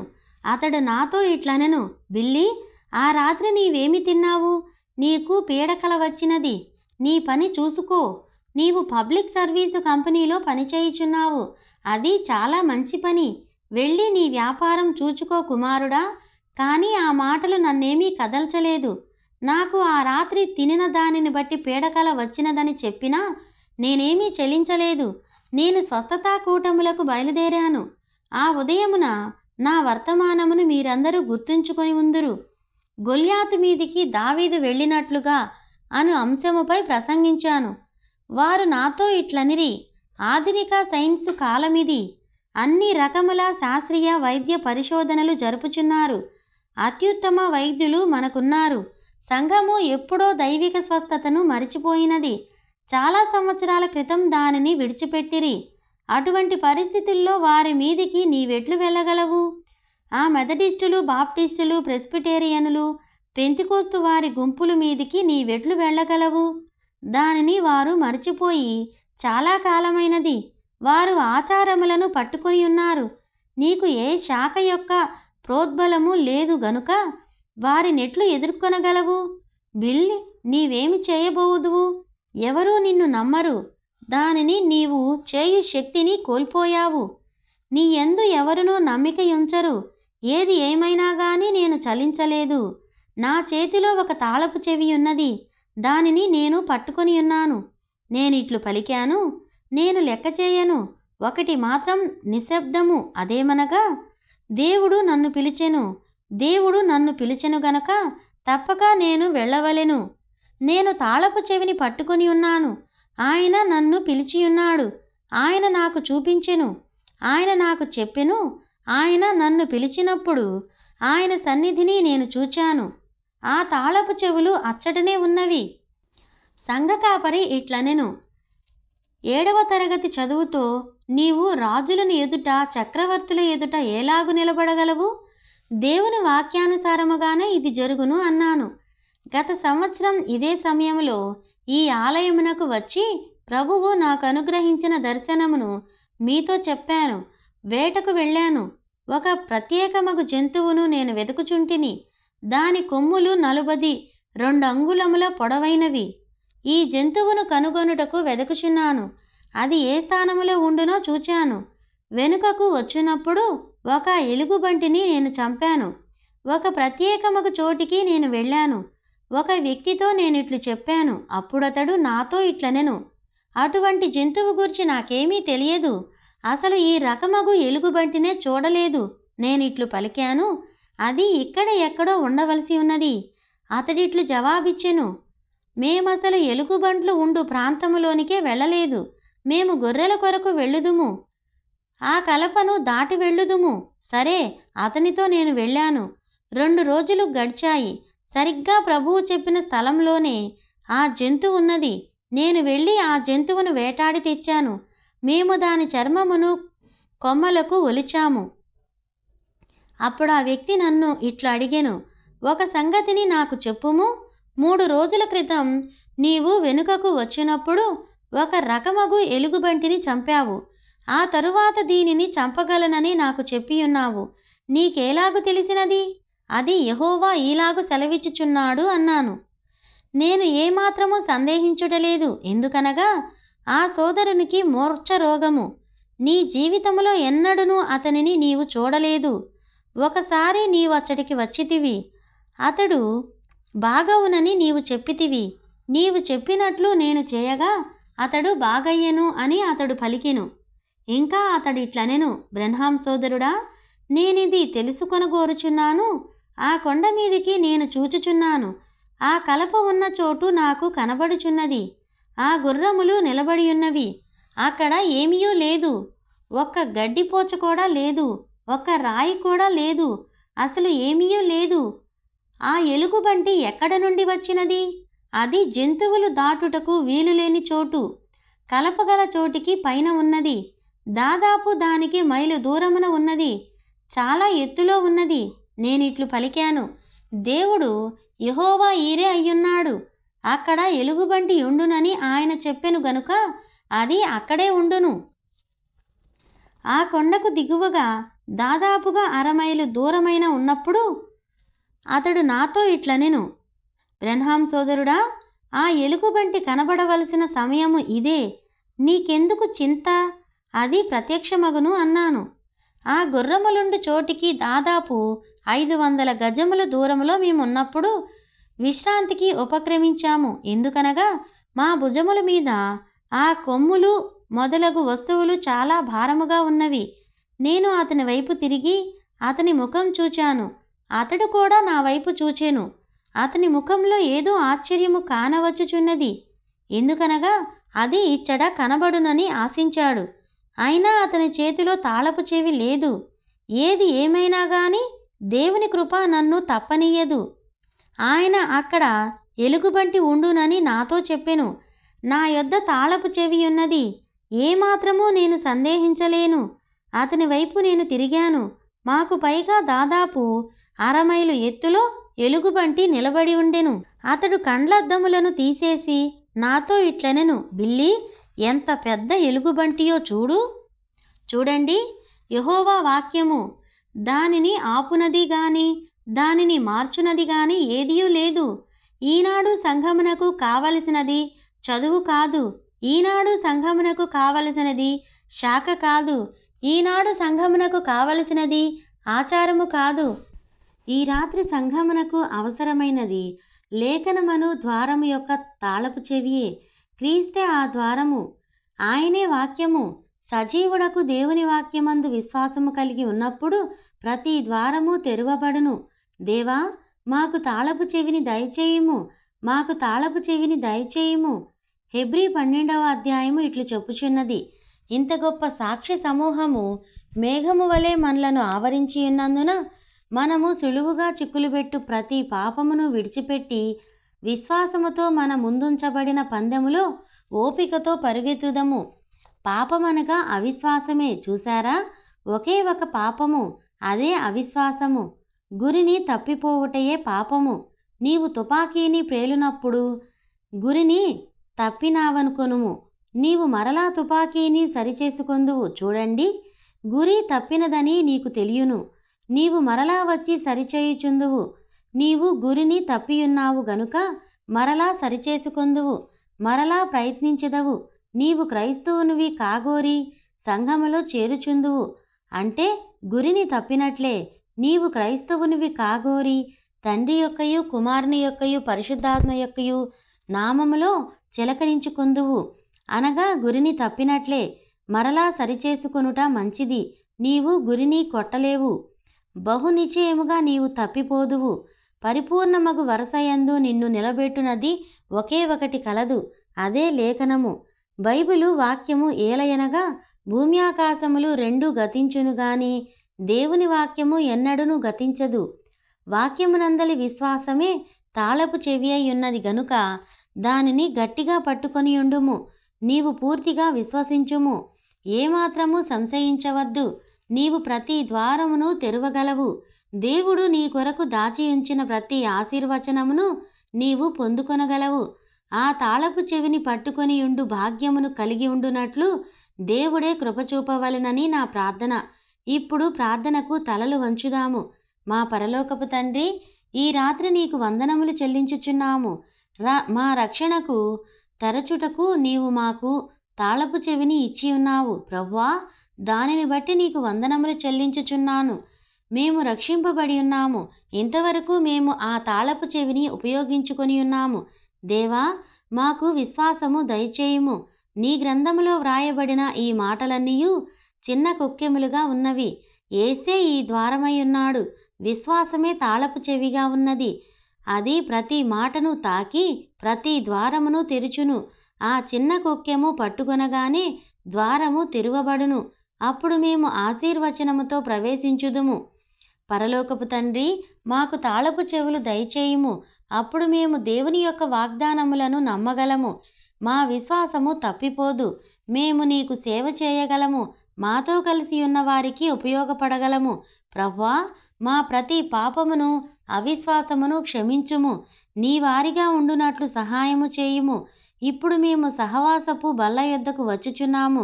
పరలోకపు తండ్రి, మా అపరాధములనన్నింటినీ క్షమించుమని నీకు ప్రార్థించుచున్నాము.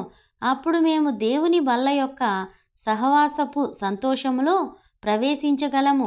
దీనిని యేసునామంలో మేము అడుగుచున్నాము. ఆమేన్. నా సహోదరి సహోదరులారా, పరలోక రాజ్యపు తాళపు చెవులను, ద్వారం యొక్క తాళపు చెవులను, రక్షణ తాళపు చెవులను మీరు కలిగియుండుడి. ద్వారములను తెరుచుటకు దేవుడు మీకు సహాయము చేయునుగాక. యేసులోనికి ప్రవేశించుము. మీరెంతగానో ఆకాంక్షించుచున్న వాటిని ఆయన మీకు అనుగ్రహించునుగాక. ప్రభురాత్రి భోజనమునకు గూర్చి వాక్యము చదువుటకు ముందుగా ఒక్క విషయమును నేను చెప్పగోరుచున్నాను. ఎందుకనగా ఇది ప్రభురాత్రి భోజన సమయము. ఈ బలిపీఠమునొద్దకు వచ్చుటకు ఒకే ఒక మార్గమున్నది. మన చేతులలో విశ్వాసపు తాళపు చెవులను పట్టుకొనవలెను. మన పాపములు క్షమించబడినట్లుగా మనకు తెలియను. ఈ ద్వారములు తెరచు తాళపు చెవిని మనము కలిగి ఉండని ఎడల మన పాపములు క్షమించబడవు. అప్పుడు ప్రభుని బల్లతో మనకు సంబంధం లేదు. ఎందుకనగా దానిని అయోగ్యముగా తిని త్రాగువాడు తనకు శిక్షావిధి కలుగుటకేనని ఎరుగవలెను. ప్రభుని శరీరమని వివేచించవలెను. అది సత్యము. ఈరోజు జాతీయ సహవాసపు దినమని మీ అందరూ ఎరుగుదురని నాకు తెలియను. అన్ని సంఘముల వారు ప్రభురాత్రి భోజనము స్వీకరించెదరు. దేశమంతటా ఈ దినమును అలాగున వారు పాటించుచున్నారు. కావున మనము ఈ ప్రభురాత్రి భోజనమును తిని ముందుగా కొద్ది మాటలు దానిని గూర్చి చెప్పుకొనవలెను. ఈలోగా సంఘ కాపరి ప్రభురాత్రి భోజనమును గూర్చిన లేఖనములను చదివి దానిని గూర్చి వివరించుటకు సిద్ధపడును. ప్రభుని బల్ల యొక్క క్రమమును వివరించును. నేను 10 నిమిషముల కంటే ఎక్కువగా సమయము తీసుకొనను. మనము ప్రభుని బల్లలో పాలు పొందనయున్నాము. బైబిలులోని మరే ఇతర సిద్ధాంతము విషయములలో లేనంత వివాదము దీని విషయములో ఉన్నది. ఆది సంఘములో మొదటి వివాదము ఇదే. ఈనాడు ప్రొటెస్టెంట్ వారు, ఎపిస్కోపలియన్ వారు, మెథడిస్ట్ వారు, ఇంకా చాలామంది ప్రొటెస్టెంటు సంఘములు వారు ఈ బల్ల విషయంలో రోమను కాథలిక్కు వారి సిద్ధాంతమును సంతోషముగా అంగీకరించెదరు. మత గురువులు పెండ్లి చేసుకునినా గాని సేవకులుగా కొనసాగవచ్చునని కాథలిక్కు చర్చి తమ కూటములు మరియు సమావేశములలో తీర్మానించినది. ఆ విషయమునకు వారు సమ్మతించుచున్నారు. వివిధ ప్రార్థనల విషయంలో వారు సమ్మతించుచున్నారు.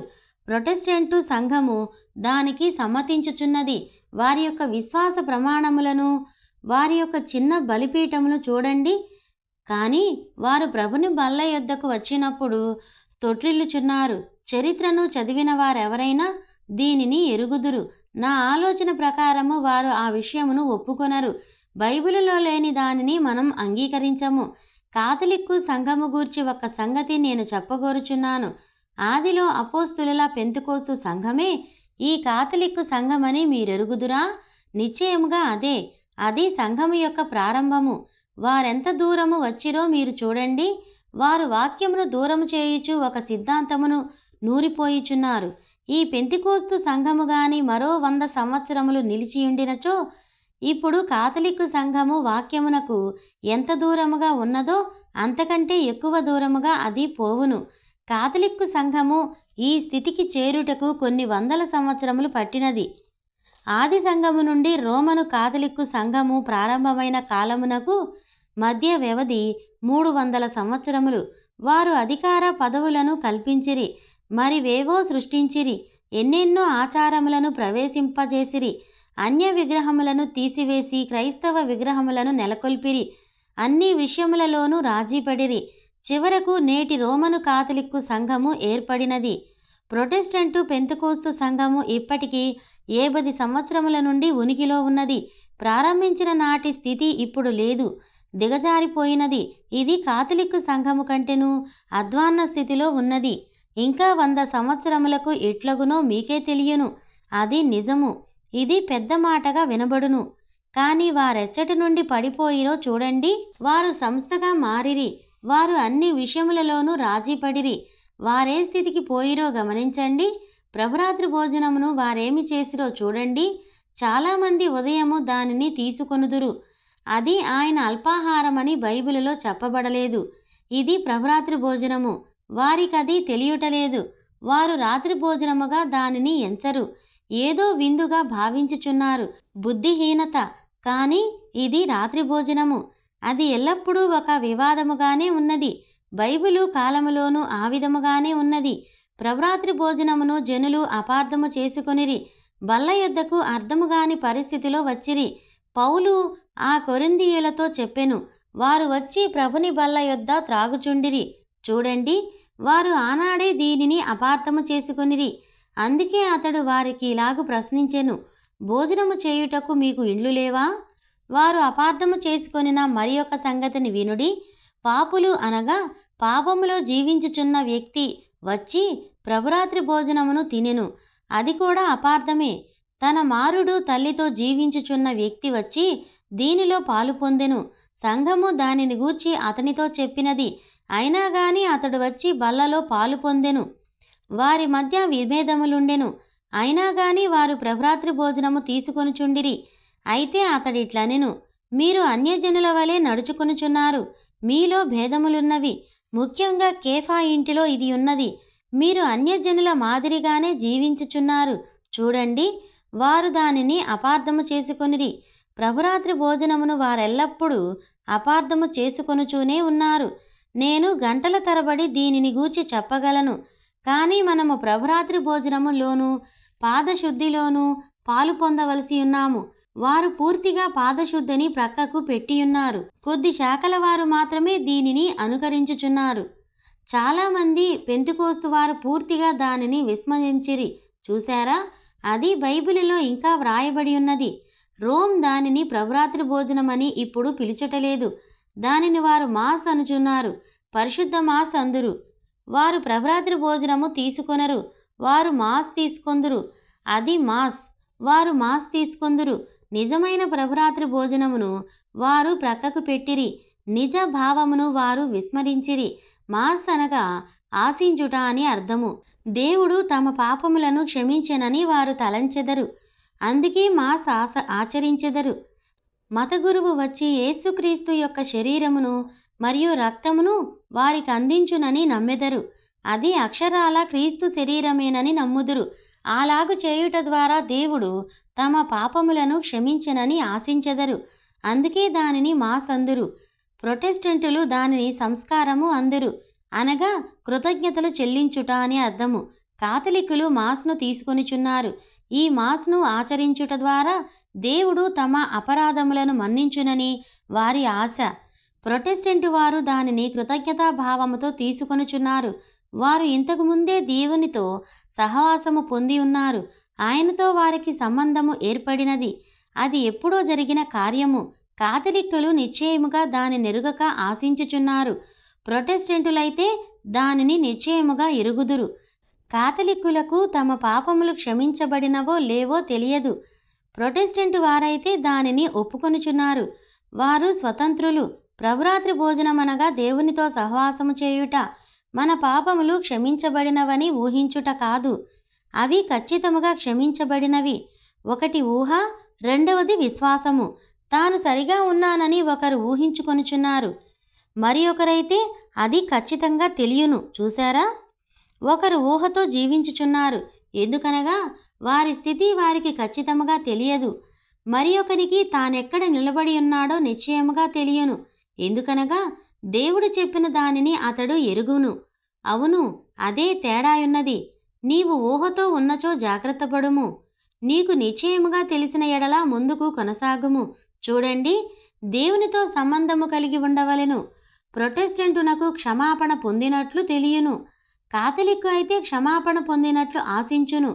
ఒకరు అంతా సరిగానే ఉన్నదని తలంచు భిక్షగాడు, మరి ఒకడు తాను పొందిన దానికి దేవునికి కృతజ్ఞతలు చెల్లించు భిక్షగాడు. ఇద్దరూ భిక్షగాళ్లే, కానీ ఒకరు ఆశతో అడుగుచున్నాడు, మరి ఒకడు దానిని పొంది కృతజ్ఞతలు చెల్లించుచున్నాడు. అక్కడే తేడా ఉన్నది. అదే సహవాసము. ఒకరు తాను క్షమించబడినట్లుగా ఊహించుచున్నాడు, మరి ఒకరికైతే తాను క్షమించబడినట్లుగా తెలియను. అందుకొరకు కృతజ్ఞతలు చెల్లించుచున్నాడు. దేవుని యొక్క ఆత్మ ద్వారా తిరిగి జన్మించిన వారికే ఈ ప్రభురాత్రి భోజనములో పాలు పొందు హక్కు కలదు. తిరిగి జన్మించుట అనగా నీవు పరిశుద్ధాత్మతో నింపబడినట్లుగా చెప్పుట కాదు. ఇప్పుడు గుర్తుంచుకొనుడి, అలాగని చాలామంది బోధించుచున్నారు. ఈ విధముగా బోధించుచున్నారన్న సంగతి నాకు తెలియదని గత రాత్రి వేదిక మీద నుండి ఆర్గన్ బ్రైట్ సోదరుడు చెప్పెను. క్రొత్త జన్మ అనగా పరిశుద్ధాత్మ బాప్తిస్మము కాదు. అందుకు లేఖనము ఒప్పుకొనదు. నాకు అలాగున కనబడుటలేదు. చూశారా, మీరు తిరిగి జన్మించారు. యేసుక్రీస్తు నామములో బాప్తిస్మము అను మాటను అందుకే నేను ఉపయోగించుచున్నాను. రూపాంతరము అను మాట వేరు. పెంతికోస్తు, యునైటెడ్ పెంతికోస్తు యేసుక్రీస్తు నామములో క్రొత్త జన్మ కొరకు బాప్తిస్మమిచ్చుచున్నారు. దానిని నేను నమ్మను. వారిష్టానుసారముగా చేయుచున్నారు. పేతురు చెప్పిన దానిని నేను నమ్ముచున్నాను. మారు మనస్సు పొందుట మొదటి పని. నీటి వలన పాపము పోదు. క్రీస్తు సంఘము వారు ఆ విధముగా బోధించుచున్నారు. దైవ చిత్తానుసారమగు దుఃఖము మారు మనస్సును కలుగజేయునని నేను నమ్ముచున్నాను. మారు మనస్సు అనగా వెనుకకు మళ్ళుట, మార్పు పొందుట అని అర్థము. నీవు గురిని తప్పిపోయినందున మరలా ప్రారంభించుచున్నావు. మొదట అది చేయవలెను. నీ అంతరంగములో జరిగిన ఒక కార్యమునకు సూచనగా బాప్తిస్మమును పొందుచున్నావు. అది బాహ్య రుజువు. క్రీస్తును నీ స్వరక్షకునిగా అంగీకరించావు. నాకు తెలిసినంత వరకు ఈ రాత్రి ఇచ్చట సంఘము మాత్రమే ఉన్నది. ఎవరు రాలేదో నేనెరుగను. కొంతకాలం క్రిందట ఇచ్చట కొలనులో ఒక ముసలివానికి నేను బాప్తిస్మం ఇయ్యగా కొందరు నన్ను విమర్శించిరి. అతడు చాలా మంచి మనిషి. నేనతని యొద్దకు వెళ్ళాను. అతని కుటుంబం అంతటినీ క్రీస్తునొద్దకు నడిపించు భాగ్యము నాకు దొరికినది. వారందరూ క్రైస్తవులైరి. ఈ ముసలివాడు చక్కని మనిషి. నాకతడంటే ఇష్టము. నేనతని యొద్దకు వెళ్ళి ఇట్లు చెప్పాను, తాతా, నీవెందుకు క్రైస్తవునివి కావు? అతడు నన్ను ప్రేమించును. అతడు ఇట్లనెను, బ్రెన్హాం సోదరుడా, నేను మంచిగా ఉండననుకొన్నప్పుడు క్రైస్తవుడు నగుదును. నేనిట్లు పలికాను, తాతా, నీవేమి చేయవలెనో చెప్పెదను వినుము. మంచిని చేయజాలని స్థితి వచ్చు వరకు నీవు ఎదురుచూచుచున్నావు. క్రీస్తు మంచివారిని రక్షించుటకు రాలేదు. అసలు మంచివారెచ్చటున్నారో నాకు చూపించుము. ఆయన చెడిపోయిన వారిని రక్షించుటకు వచ్చెను. నీవు మంచిగా ఉన్నానని తలంచుచున్న ఎడల ఆయన నీ యొద్దకు రాలేడు. చెడ్డవారిని రక్షించుటకే ఆయన వచ్చెను. చూశావా? పాపులను రక్షించుటకు క్రీస్తు చనిపోయెను. చూశావా? ఇక్కడే ఒక గీత ఉన్నది. నేను సిగరెట్లు తాగుచున్నాను అన్నాడు. నేను వాటి గురించి ఏమీ మాట్లాడుటలేదు అన్నాను. బ్రెన్హాం సోదరుడా, వాటిని మానివేయాలని ప్రయత్నించాను అన్నాడు. మంచిదే, కానీ నేను సిగరెట్ల గురించి మాట్లాడుటలేదు అన్నాను. వీలు చూచుకొని మానివేయుదును అన్నాడు. ఇక నాకు దాని గూర్చి ఎక్కువగా చెప్పవద్దు. ఒక ప్రశ్న నిన్ను అడగగోరుచున్నాను అని పలికెను. అయితే అది ఏమిటి అన్నాడు. దేవుడున్నాడని నీవు నమ్ముచున్నావా అని అడిగాను. నిశ్చయంగా నమ్ముచున్నాను. బ్రెన్హాం సోదరుడా, ఆ సంగతిని నీవెంత గట్టిగా నమ్ముచున్నావో నేను అంతే గట్టిగా నమ్ముచున్నాను అన్నాడు. ఆ దేవుడే ఎంతో బాధను భరించి శరీరధారిగా మన మధ్యకు వచ్చెను. ఆయనే యేసుక్రీస్తు. మానవుని రక్షింప ఆయన వచ్చెను అన్నాడు. అవును, దానిని నేను నమ్ముచున్నాను అన్నాడు. నీ వంటి మరియు నా వంటి పాపిని రక్షించుటకు ఆయన చనిపోయిను. చూశావా? అవును, దానిని నేను నమ్ముచున్నాను. అది ఇలాగున్నది. మనమందరము ఒక పెద్ద భవనములో ఇచ్చటున్నాము, లేదా మనం జైలులో ఉన్నాము. నేను ఏదో మూలకు వెళ్ళి బయటపడవలనని తలంచినంత మాత్రాన బయటపడగలనా? ఎన్ని మూలలకు తిరిగినా అంతే. అంతా కట్టబడి ఉన్నది. ఈ ప్రపంచంలో జన్మించిన ప్రతి మనిషి పాపములోనే జన్మించి ఉన్నాడు. అబద్ధములాడుచు ఈ లోకములోనికి వచ్చి ఉన్నాడు. అతిక్రమములో రూపింపబడి ఉన్నాడు. ఆరంభము నుండి తిరుగుబాటు చేయువాని వలనే ఉన్నాడు అని చెప్పాను. ఆ రోజున ఎవరో అడిగిన ప్రశ్నను నాకు వేసెను. బ్రెన్హాం సోదరుడా, ఆదామవ్వలకును వారి పిల్లలకును మధ్య ఈనాడు ఏమైనా తేడా ఉన్నదా? మీరు దిగంబర శరీరములతో వారి వలె నడవగలరా? అది అసాధ్యము అని చెప్పాను. మేము ఉడుతలను వేటాడి ఇంటికి వచ్చుచున్నాము. నేను ఫ్రెడ్ సోదరుడు, మరీ కొందరున్నారు. దిగంబరులుగా ఈనాడు నడవలేరని చెప్పాను. అవ్వ తన కుమార్తెల వలనే, ఆదాము తన కుమారుల వలనే లేరా అని అడిగాడు. చాలా రీతిలుగా అలాగే ఉన్నారు గాని శరీర సంబంధముగా మాత్రము అలాగున లేరు అన్నాను. తేడా ఏమిటి అని అడిగాడు. వారికి బొడ్డు లేదు. వారు సృజింపబడిరి. వారు మరి దేనికిని అతుకబడి లేరు. ఇది నిజము అన్నాను. ఈ లోకములోనికి జన్మించిన ప్రతి వారికి అది ఉన్నది. వారు ప్రారంభము నుండి తిరుగుబాటు చేయుటయే. ఆదామవ్వలకు బొడ్డు లేదు. వారు ఏ స్త్రీకి అతుకబడి లేరు. అలాగున వారు రాలేదు. చూడండి, దేవుడు వారిని సృజించెను. ఇంకా ఇట్లన్నాను, ఒక సంగతి నీతో చెప్పగోరుచున్నాను. ఈ చెరసాల గృహములో ఉన్న ఏ వ్యక్తి పరిశుద్ధుడు శరీర సంబంధముగా పుట్టని వాడెక్కడున్నాడు? ఎవరైనా గాని మరొకరికి సహాయపడు స్థితిలో ఉన్నారా? ఇతడెంత గొప్పవాడైనా కావచ్చును. కానీ అందరం ఒకే చెరగృహంలో నుండి ఉన్నాము. కానీ దేవుడు తన్ను తాను సృజించుకొనెను. శరీర సంబంధము వలన జన్మించలేదు. పరిశుద్ధ రక్తమును ఆయన తనలో సృజించుకొనెను. ఆ రక్తము ద్వారా ఆయన మనలను విమోచించెను. దానిని నీవు నమ్ముచున్నావా? దానిని నమ్ముచున్నాను అని చెప్పెను. నేనిట్లు చెప్పాను, క్రీస్తు నీ వంటి చెడ్డవాని కొరకు చనిపోయెను. ఒకే ఒక పని ఇప్పుడు చేయవలసి ఉన్నది. నీవు చేయగలిగినది ఏదియూ లేదు. ఆయనే ఉచితముగా అనుగ్రహించుచున్నాడు. నీ స్వంత ప్రతిభ వలన కాదు. ఆయన నీ కొరకు చేసిన దానిని నీవు అంగీకరించెదవా? నిన్ను నరకము నుండి ఆయన విడిపించగోరుచున్నాడు. నేను అంగీకరించెదను, కానీ ఈ సిగరెట్లు మానవలెను అని చెప్పాడు. సిగరెట్లు వాటంతట అవే పోవును. నీవు నీ పూర్ణ హృదయముతో నమ్ముము అన్నాను. నేను కృపయందు నమ్మికయుంచియున్నాను. మరో విధముగా నన్ను తలంచవద్దు. తండ్రి నాకు అనుగ్రహించిన వారందరూ నా యొద్దకు వచ్చెదరని ఆయన చెప్పెను. నా పూర్ణ హృదయముతో నమ్ముచున్నాను అన్నాడు. నీవందుకు అర్హుడవు కావు. దానిని నీవు అంగీకరించుము. ఆయన మాత్రమే యోగ్యుడు. నీ వైపు చూచుకొనవద్దు, ఆయన వైపు చూడుము. ఎందుకనగా నీ కొరకు నీవేమీయూ చేసుకొనలేవు. నీ కొరకు ఆయన చేసిన క్రియను చూడుము. ఆయన సంగతి ఏమిటి? ఆయన యోగ్యుడు అని పలికాడు. అవును, ఆయన నీకిచ్చు దానిని అంగీకరించుము అన్నాను. తప్పకుండా అన్నాడు. యేసుక్రీస్తు నామములో అతనికి బాప్తిస్మమిచ్చుచున్నాను. ఆయన బయటకు వెళ్ళి సిగరెట్లు వెలిగించెను. కొన్ని వారాల క్రితం అతని ఊరుకు నేను వెళ్ళాను. ఒక రాత్రి నేను దర్శనం చూశాను. ఒక పచ్చని చెట్టు నరకబడినది, తలక్రిందులుగా పడద్రోయబడినది. దానికి కొన్ని బోర్డులు తగిలించుట నేను చూచాను. చివరి బోర్డు ప్రక్కన ఒక గమనించదగు బోర్డు కనిపించినది. ఆ బోర్డుకు దిగువన అనగా చివరి వైపు చెట్టు కొద్దిగా బద్దలైనది. అది నీవే కావచ్చును. ఒక స్వరము నాకు వినబడినది. ఆ కాక్స్తాత పడిపోయెను. అతని నడుము దీని క్రింద నలిగిపోయెను. ఆ మరుసటి ఉదయమున వారు అతని పడక యొద్దకు సిగరెట్లు తీసుకొని వచ్చిరి. కానీ వాంఛ అతనిలో లేదు. వారములు గడిచినవి. ఒక్క దానిని కూడా అతడు అంటుకోలేదు. ఆ కోరిక పోయెను. చూశారా? అతని చేతులు నేను చూచాను. సిగరెట్ల వలన చేతులు రంగు మారిపోయెను. కానీ ఇప్పుడు వాటిని దగ్గరకు రానిచ్చుటలేదు. మొదట వాటిని చేయుడి. మంచిగా ఉండవలనని మీరు స్వతంత్రంగా ప్రయత్నించవద్దు. నీ ప్రారంభమే చెడ్డది. నీవేమీ చేయజాలవు. ఒక వేరు చేయు గీత ఉన్నది. మానవులందరూ ఆ వైపే ఉన్నారు. నా తల్లిదండ్రుల యొక్క పరిశుద్ధ వివాహము ద్వారా నేను ఈ లోకములో జన్మించి తిని, ఆమె గర్భములో నేను అండమునయుంటిని. నా తండ్రి యొక్క రక్త కణములో ఉంటిని. నా ప్రాణము ఆ రక్త కణమునకు చెందినది. ఆ రక్త కణము నా తండ్రిది, నా తల్లి యొక్క అండము కాదు. ఆ రక్త కణము సరి అయిన స్థానములోనికి వెళ్ళి ఆ అండమును కలిసికొనినది.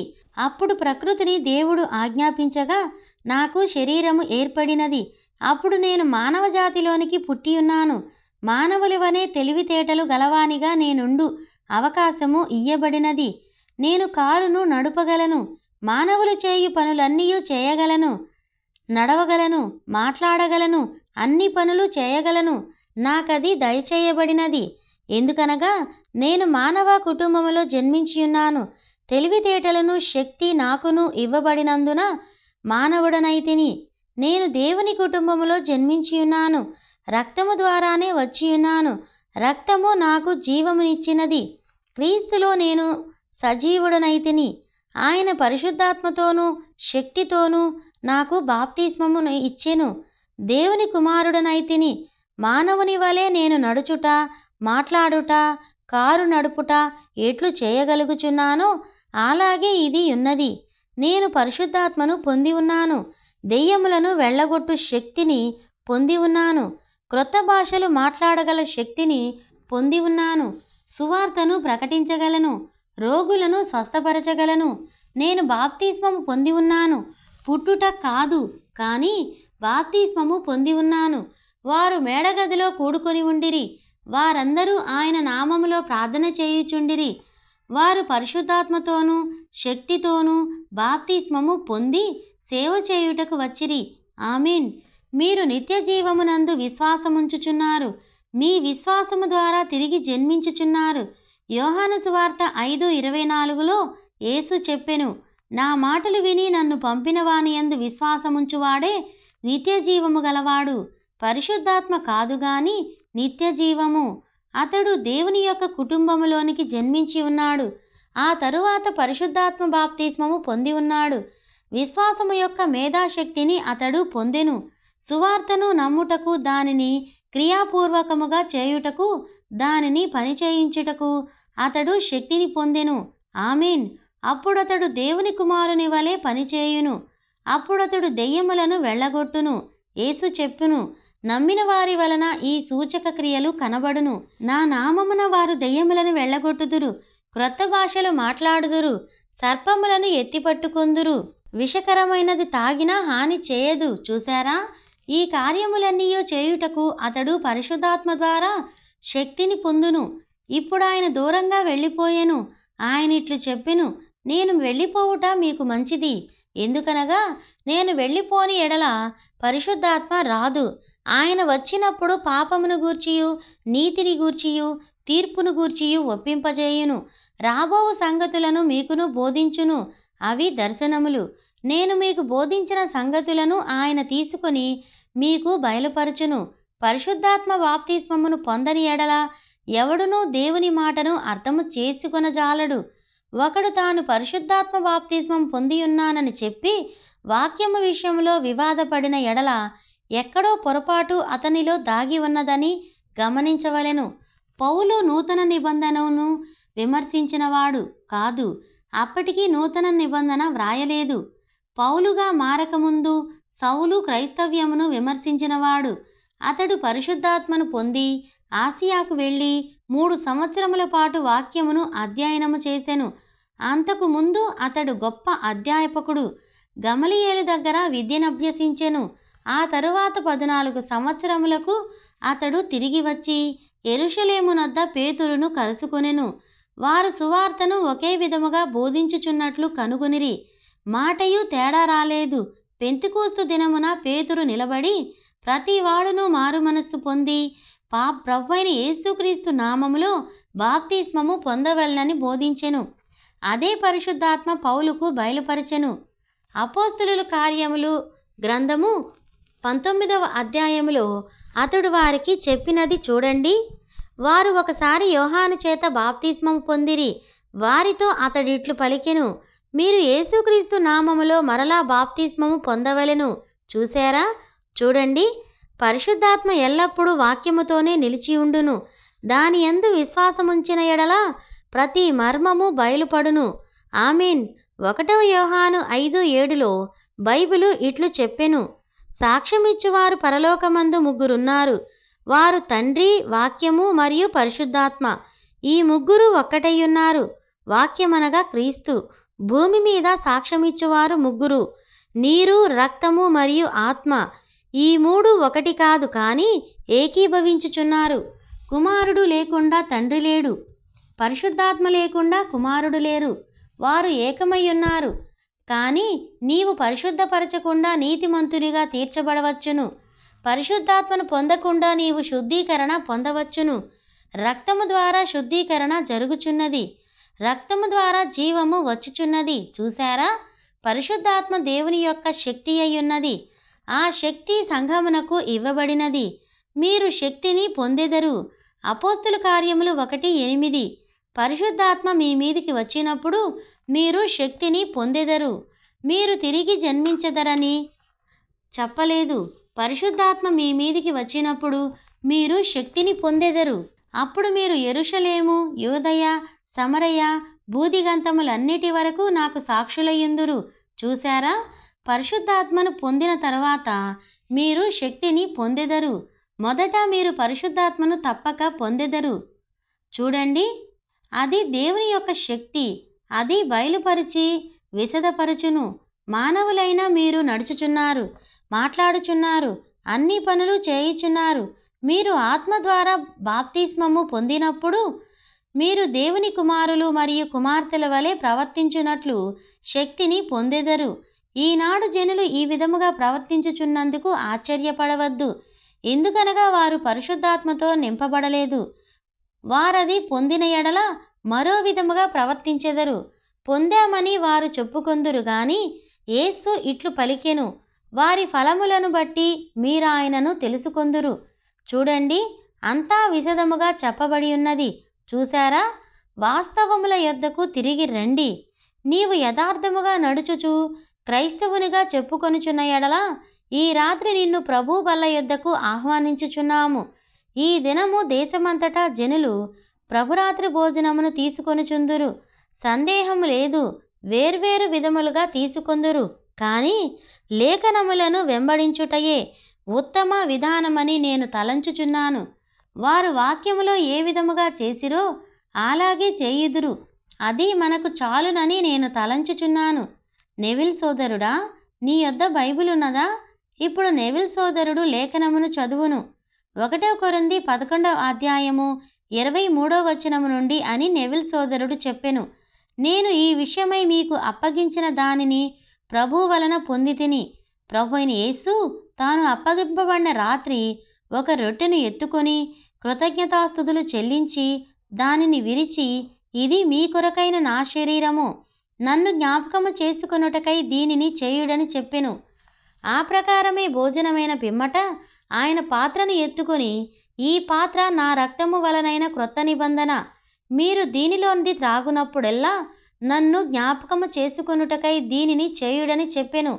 మీరు ఈ రొట్టెను తిని ఈ పాత్రలోంది తాగునప్పుడల్లా ప్రభువు వచ్చు వరకు ఆయన మరణమును ప్రచురించుదురు.